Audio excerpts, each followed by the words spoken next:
Si Jalen Harris ang magsisilbing pinakamalaking alas ng pambansang koponan ng Jordan sa kanilang krusyal na tapatan bukas laban sa Gilas Pilipinas sa FIBA World Cup Asian Qualifiers.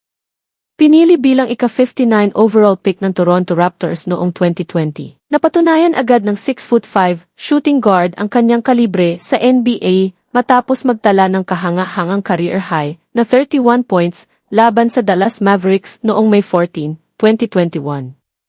Mula nang sumabak sa international stage, lalo pa niyang pinatalas ang kanyang kakayahan na kilala sa mabilis na unang hakbang, swabing mid-range pull-up, at madaling pagbuo ng sariling tira.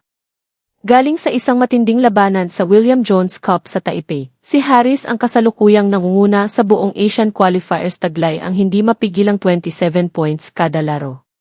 Dahil wala sa laro ang pambato ng Pilipinas na si Justin Brownlee para bantayan ang labas ng court, kulang ang Gilas sa maliksi at matangkad na defender sa perimeter para pigilan siya.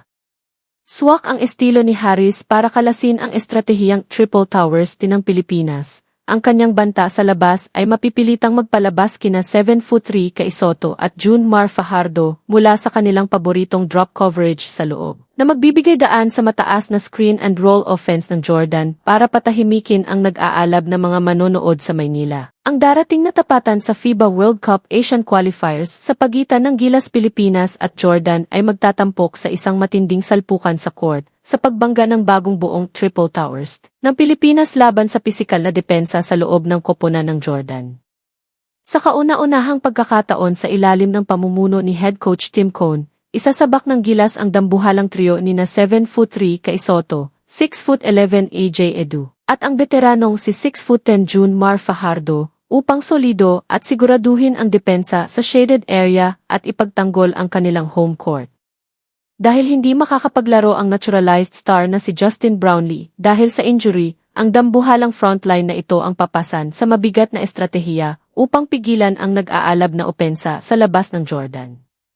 Gayunpaman, ang Jordan Falcons ay may bitbit ding katapat na matitikas na big men na pinangungunahan ni na 6'11" EuroLeague veteran Ahmad Aldwairi, 6'11" veteran Muhammad Hossein, at ang 6'11" Ifig prospect na si Faris Macharbach. Habang ang Gilas ang may malinaw na bentahe sa taas dahil sa reach ni Sotto, ang mga big men naman ng Jordan ay umaasa sa kanilang pisikal at madiing laro sa half-court upang makakuha agad ng magandang pwesto sa ilalim.